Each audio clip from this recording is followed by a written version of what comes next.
Good afternoon. Welcome to our webinar, MEMS sensor solution for industrial and Internet of Things applications. Today we're having a short webinar to introduce MEMS sensors, which is being given by my colleague Vinod Ramu from Germany. I will be helping you out if you have any questions during the webinar and also of the topic, of course.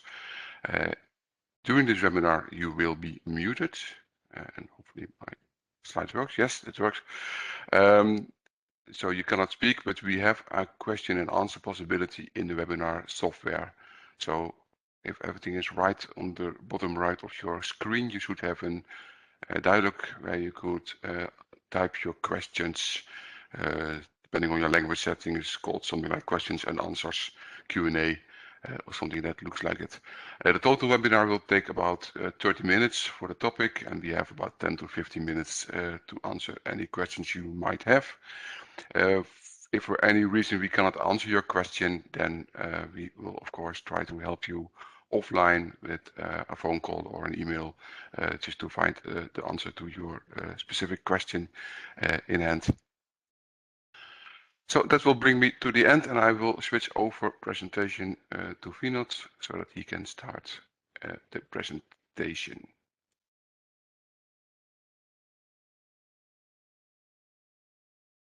Vinod, you should be able to start sharing, yes.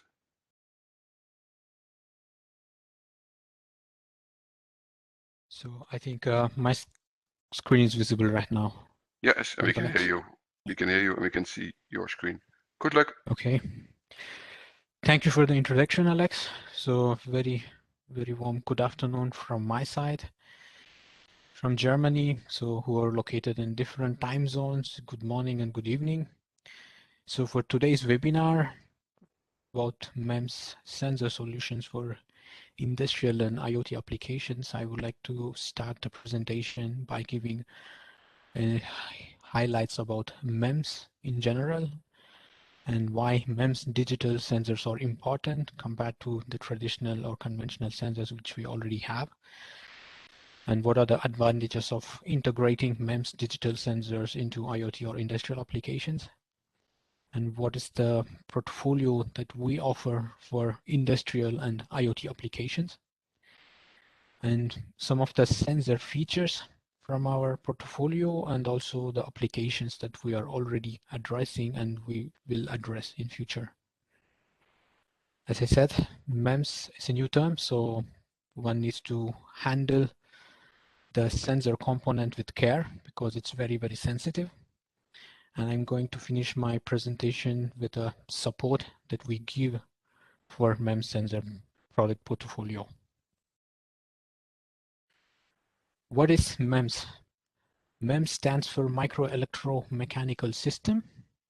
It is a process technology to print electrical and mechanical structures.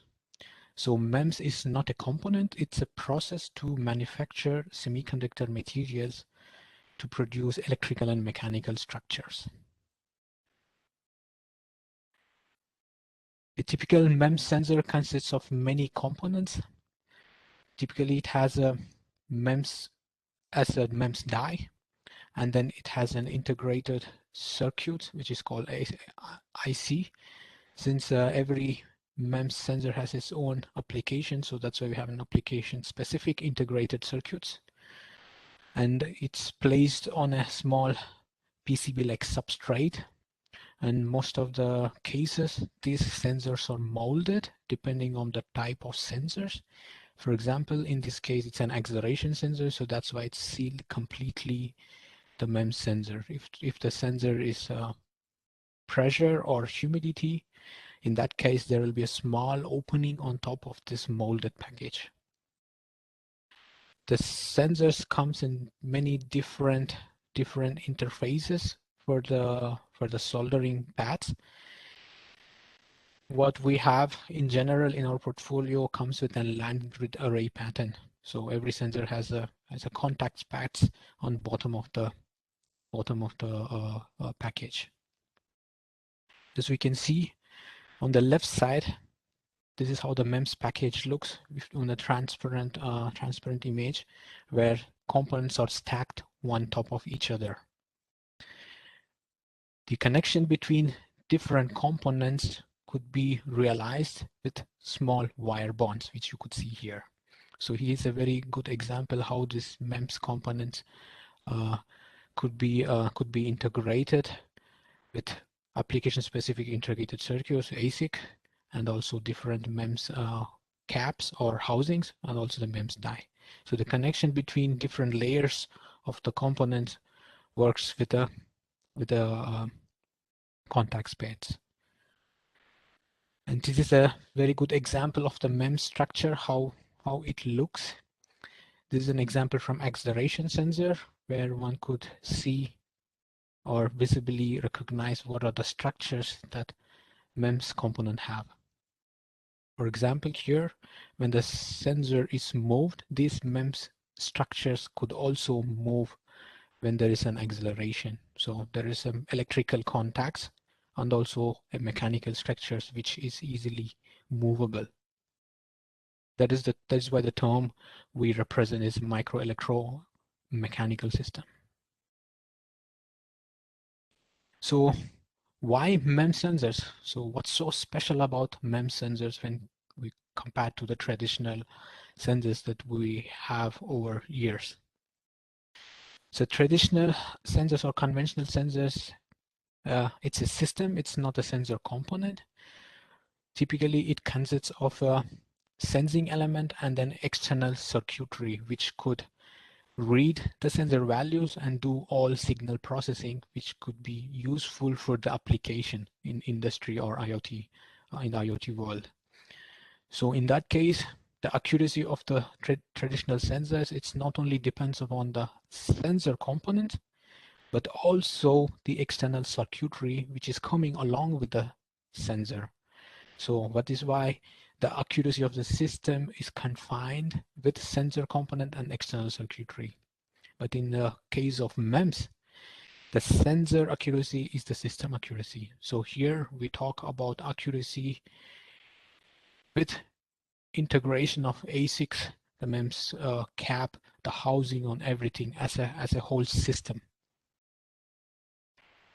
And also the traditional MEMS sensors consumes very, very low power in the order of microamps, but the kind of traditional sensors usually consumes high current. So the power consumption of traditional sensors are very high compared to the MEMS digital sensors. So here is just an example in terms of microamps range. There are few cases where the current consumption could low as minimum 1 microamps. So in the order of nanoamps could also be achievable, which is very hard for the traditional sensors. The traditional sensors also have one disadvantage in terms of integration. It is very difficult to integrate the sensor data without external digital signal processing. In terms of MEMS sensors, so the direct output from the sensor, which gives the direct value of the sensor components, which is meant for example, the acceleration sensor can directly give what is the acceleration that the component is experiencing in terms of G. For example, pressure we can get in Pascal or in millibars, and humidity in terms of relative humidity percent. But for traditional sensors, we need additional circuitry or additional controller in the application side, which can convert the raw data to the useful values. As we already know, the traditional sensors is also quite bulky and heavy compared to the MEMS sensors. So that is also one of the advantage of the MEMS process itself. So we can produce many components in a single wafer. So we can reduce the size of the whole system. So here we are talking about the size in millimeters, which is very hard to find few millimeters of a component with the traditional sensors. And also the calibration.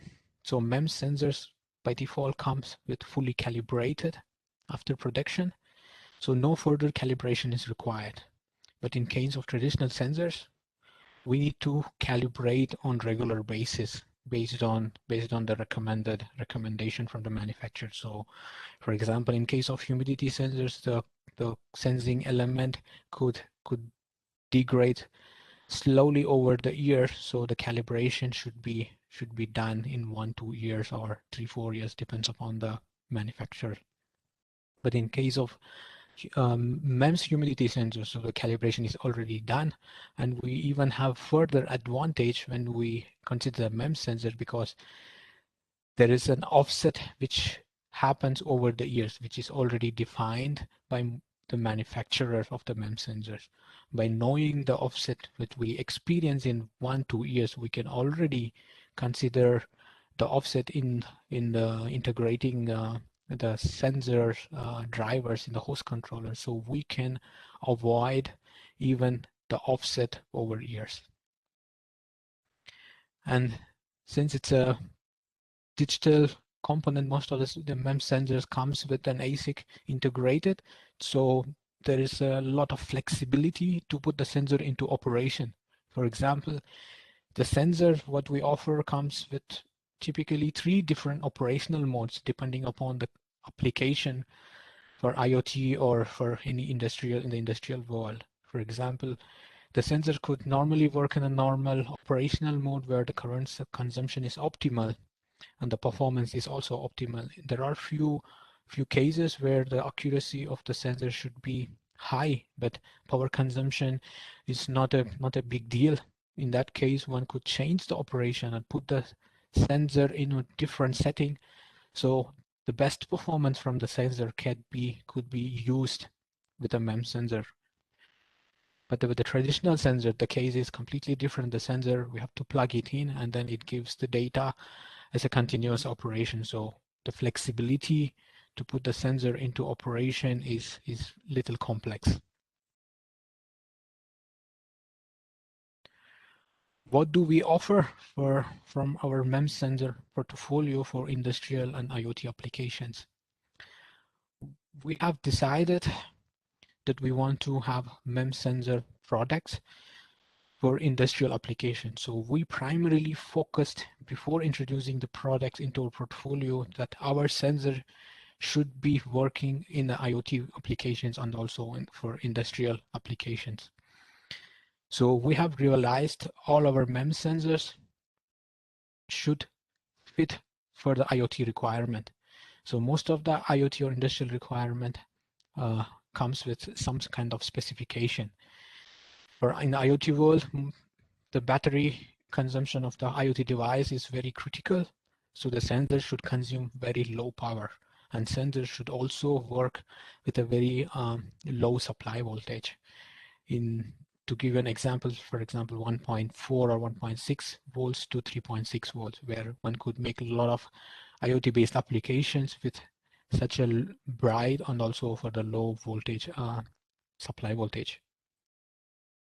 So we offer products in 3 different directions. So on the environmental sensing side, we have humidity sensor and temperature sensor. On the motion side, we have acceleration sensor. We have one product in terms of motion for the motion sensing. On the pressure side, we have 2 different pressure sensors. One is for the absolute pressure sensing and another one is the differential pressure sensing. Let's get started in detail how the sensor features are and why it could be easily integrated for IoT applications. Here's an example of our integrated temperature sensor IC.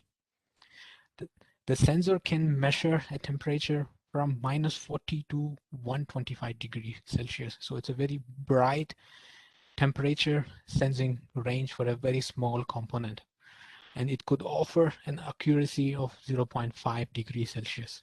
As I said before, so we focused earlier that the sensor should fit for IoT and industrial applications. So that's why we have also specified the requirement for our sensors while designing the supply voltage should work for most of the battery applications, so 1.5 to 3.6 volts. And the sensor can work with an operating temperature range of -40 to plus 125 degrees Celsius. So we have qualified the product and we have tested that the sensor can give an performance in this wide operating temperature range and can also sense that temperature in this range. This sensor comes with a interface. From the digital communication, the sensor offers I2C communication. With I2C protocol, one could read the temperature values depending upon the application every seconds or even every 5 minutes or even faster than 1 second. So there is one specific feature from our temperature sensor. So the sensor can measure the remote sensing point in a PCB, meaning this is the bottom view of the sensor. In the middle of the sensor, we have a contact pad.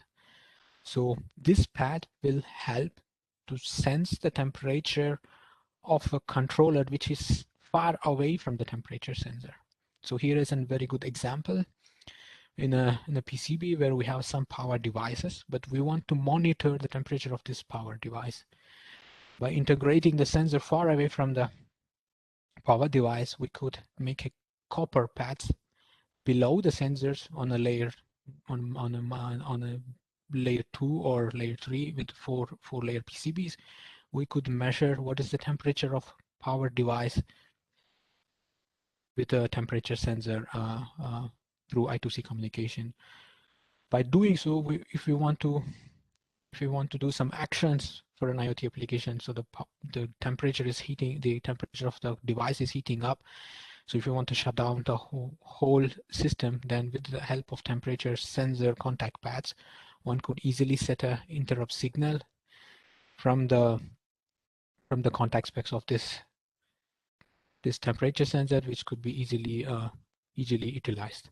Another important application, as I already mentioned, so -40 to 120 is a wide range of temperature sensing, which could be used for food storage and transportation applications. So most of the food which is transporting from one location to other, it needs to be monitored for a temperature range less than 0 degrees Celsius. So in that case, this small sensor with 2 millimeter times 2 millimeters with the length and breadth and height of 0.5 millimeter, many small sensors can be integrated in multiple locations in the container.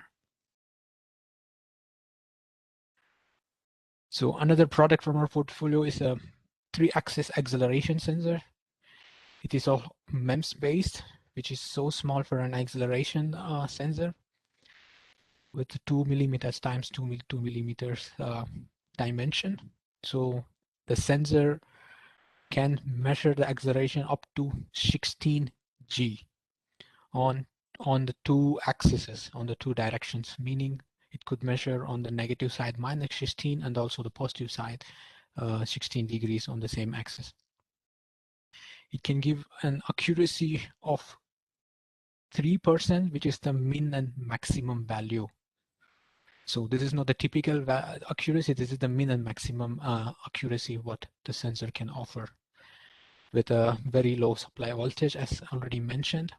And this sensor has 2 different interfaces, not only I2C, but also the SPI. So most of our designs for industrial and IoT applications are focused for low G acceleration sensing. So we have already designed in our acceleration sensor to detect what is the state of the forklift in a production or in a warehouse. There are a few cases that monitoring a forklift would help improve the workers' performance in a warehouse, which is very critical for a situation what we have in the corona. So the goods needs to be monitored and then transferred so fast, just because one forklift is not working, so the efficiency of delivering the products could affect it. So we have integrated our sensor to monitor the state of the forklift and when it will fall and what basis and what is the what is the feedback that it could give to the operator, and how can he prevent next time not to do the same mistake again. And we also have designed in one of the interesting project for truck driver monitoring. So it is same like a driver monitoring system would we have for cars. Since most of the truck right now what we have don't have such a camera-based monitoring system. So we have designed in a small device which could be easily placed in the driver's pocket, where it can detect the state of the driver. So whether he's falling asleep, or whether he or she is not active or not focusing on the road, and all the motions related to the truck driver. So we could capture everything with a small tiny sensors. We also have an for IoT application product designed in burglar alarm detection system. So the window opening from outside can be easily detected with our acceleration sensors. All these applications needs an interrupt signal, as I mentioned. So MEMS is very flexible component, so we could take most of the interrupts signals through a physical interrupt pin. So one don't need to communicate to the sensor all the time. Another product is for environmental sensing pressure. So we have absolute pressure sensor, where it could measure from 26 to 126 kilopascal, which is in the range of normal ambient pressure sensing applications, and which offers a very good accuracy of plus minus 2.5 pascals. And this sensor comes with also a digital interface for I2C and SPI. The sensors from absolute pressure sensor is mostly used from our customers, or the IoT application is mostly for altimeter or indoor navigation. So the sensor pressure sensitivity is so good, one could measure a pressure change of a person who's walking from first floor to second floor in the steps of 5 to 10 centimeters. So this is so small, and it's very accurate to integrate indoor navigations for a lot of IoT applications. We do have a differential pressure sensor for industrial and IoT applications. So for differential pressure sensor, we have a wide variety of possibilities, meaning we have different pressure measurement range. So the minimum pressure range to the maximum pressure range.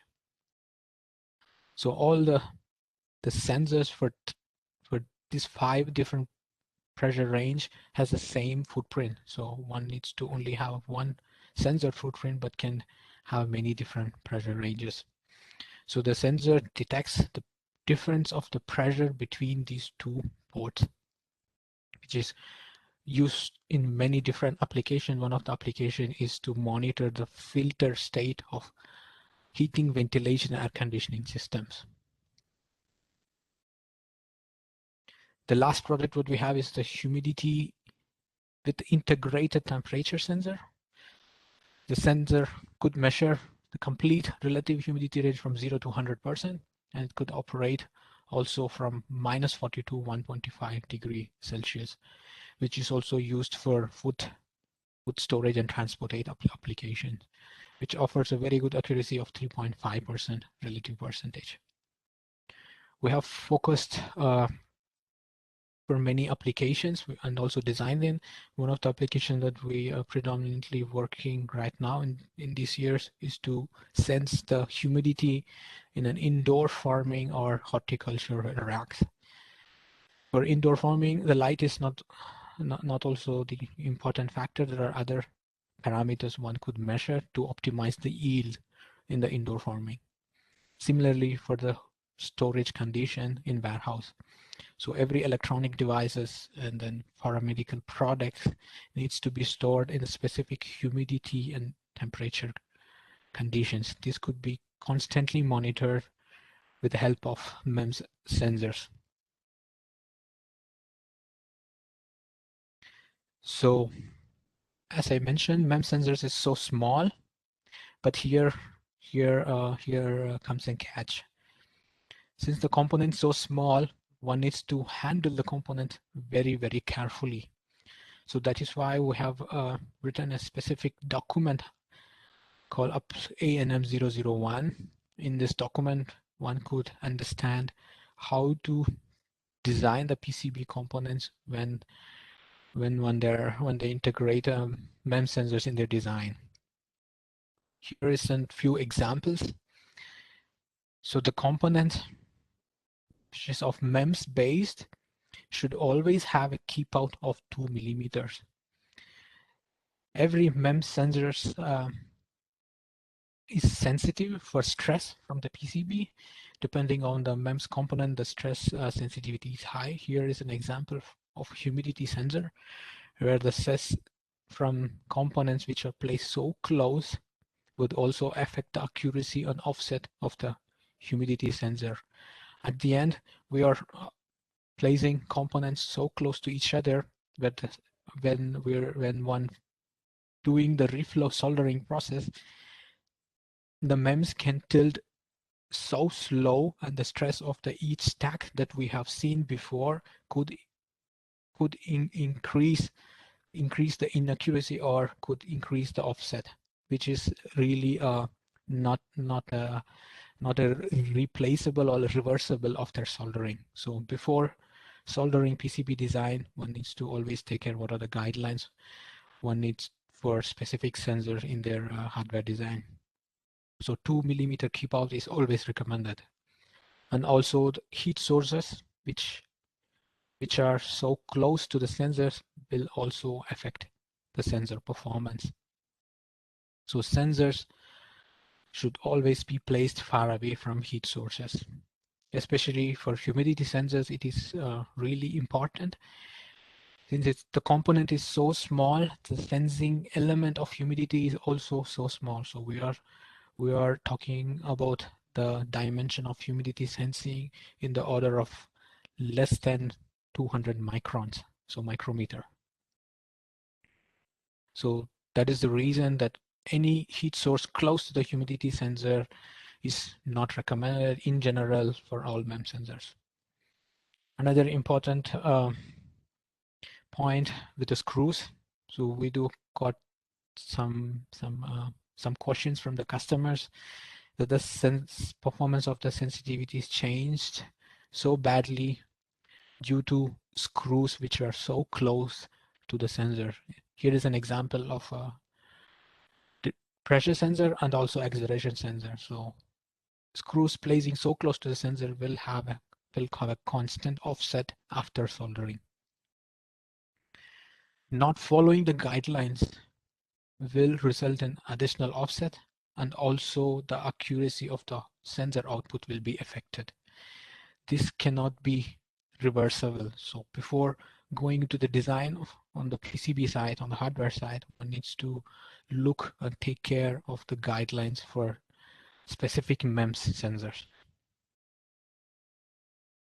So I have come to the end of the presentation. So what we offer to speed up the idea or prototype of industrial or IoT applications.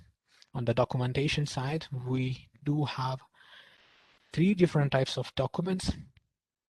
One is typically the data sheet, which gives an overview of the sensor products and short specifications. And second document is user manual. So in user manual, all the information is regarding filter settings, operational modes from high performance to normal to the low power modes, and what are the register settings, all well documented in user manuals. Like MEMS guidelines or sensor specific recommendations all listed in application notes. So these are the documentation are useful for designing in MEMS sensors in IoT and industrial applications. On the hardware side, we have many evaluations boards. Here is an example of a differential pressure sensor where the sensor is so small. Without creating a new project to design the evaluation board, One could simply buy the evaluation board, which is pluggable to this evaluation or a shield for Arduino. One could get the value of differential pressure sensor just by plugging in this board to this port of the shield and then reading the direct data. So we offer evaluation board which would reduce the design in time for IoT or prototype applications. We do have another support for IoT specific applications, which is called feather wings. All the sensors from our portfolio except differential pressure sensors are integrated in a feather wing. This feather wing can be integrated to Adafruit microcontroller, for example M0 Express. Then all the sensor data can be ready in 10 minutes. So just by plugging in the board and flashing the code, which is free to download from our website, the sensor can take into operation with less than 10 minutes. On the software side, we do have many different software drivers. We have application specific software drivers. So many sensors has a different application specific features. So on the software side, we do have many application specific software kit, and we do have two different software development kit for integrating to microcontroller. One is a platform independent drivers, and another one is the platform dependent drivers. On the platform dependent side, we have Arduino software libraries. And then for ST Micro, we do have a SDK, which is easily downloadable, and then with less than 5 to 10 minutes, one can integrate the software development kit. On the platform independent side, we do have a standalone SDK kits, but depending on the microcontroller the customer is using, so we could easily optimize the SDK what we provide to their existing microcontroller. So that's all from my side, and thank you for listening. Now I can take questions from your side. Thank you very much. Very interesting. We have indeed a few questions already, but before we go into the question, I just want to remind everyone that we have 2 additional sessions planned next year, where we go more in depth in specific technologies. So we go more to the different sensors and go more in depth presentations there. Those will be at January 20th and February 3rd, 2022. So sounds far away, but it's pretty close by actually. So questions, we have a few already in the Q&A session. If you have any more, please feel free to type them in. Got here one, are those sensors supported in the Zephyr real-time operating system? Sorry, Alex, I didn't get your question. Are these sensors supported in the Zephyr, I guess it's saying, real-time operating system? RTOS, you mean? Yeah, RTOS, yeah. Yes, the sensors, we do have support for real-time OS. So we do Okay. have we can support on that on the software side, yeah. Okay, perfect. Then I got a question about integration MEMS sensors in a tightly packed layouts, if that is recommended or not because of the close place vias and components impacting sensor functionality. So we do have experience with different tightly packed product or enclosures. So it depends how and where the sensors is placed. For example, the pressure sensor can handle high pressure up to a certain level on the molded components. So the absolute pressure sensor is meant for sensing environmental pressure, not for the pressure what we press on top of the sensor. One could measure that, but still there are cases that one needs to take care where to place, how to place the sensor. In terms of acceleration sensors, we don't recommend any tight enclosures or pressure close to the sensors, because acceleration sensor is very sensitive for the PCB bending or the stress which is occurring between the MEMS component and the PCB, there's a solder paste. So even a small press close to the sensor would affect the performance of the sensor.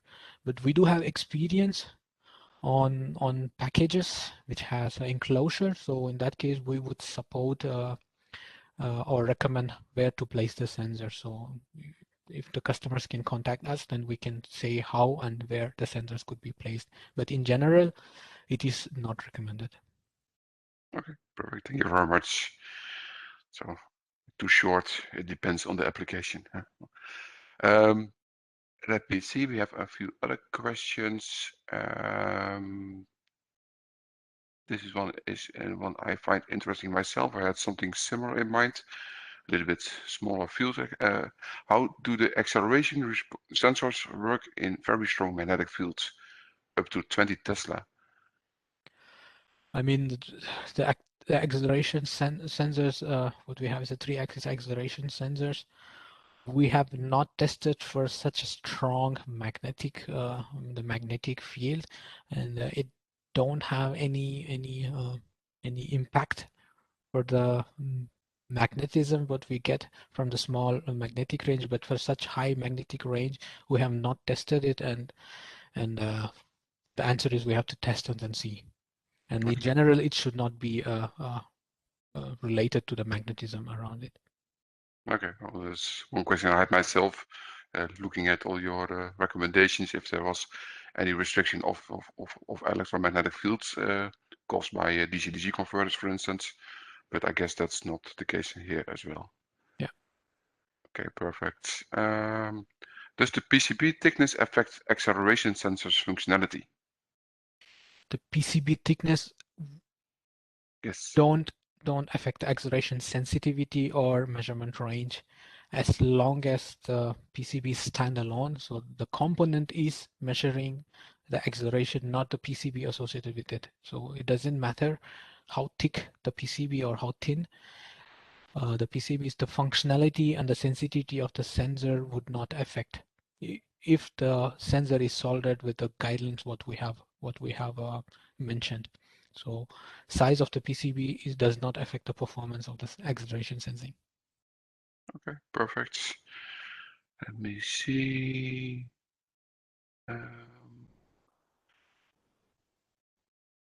Is it planned to add new MEMS types like mechanical stress sensors?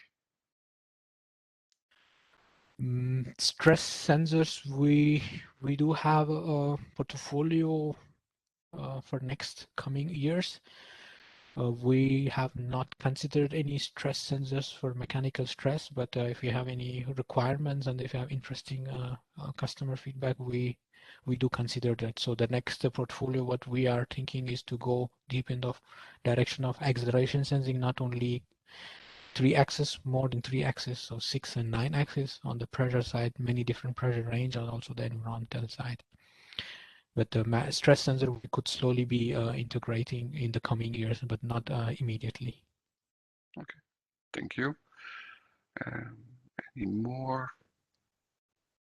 Yes, one more popping in. Are the sensors specified with a noise spectrum, noise versus frequency? For example, if we're talking about the frequency range here, is there any range? If I get, then I can answer. In general, it should not be a problem, but the acceleration sensor can measure the vibration only, so it's noise has nothing to do with. But if there is a noise on a motor and the vibration is coming from the motor to the sensor, which is placed far away from the motor, it could affect the acceleration sensor, but not other sensors. So in that case, the sensor has a filter settings, so all this noise frequency we can filter out with a low pass filter setting or high pass filter setting, depends upon the applications. Okay, very clear. See if I had all questions answered now.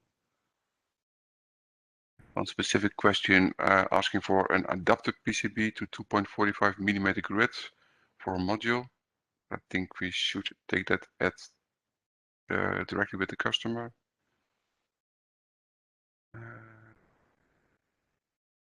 Well, about the noise question, the noise spectrum, the customer adds about 0 to 10 hertz noise. Well, the 0 hertz wouldn't be any issue, I guess, but so really low frequency. No, that would not be a problem. Okay. Okay, well, I think then I have answered all the questions. Well, I asked all the questions that were asked. You answered them. If there's still more questions or I forgot one of you guys, please drop me an email. For now, I think we will close this session. I will thank everyone for attending, for asking questions, and hopefully we'll see each other yeah, on the January 20th again for the next session. Well, thank you very much. See you next time. Thank you from my side, and see you next time.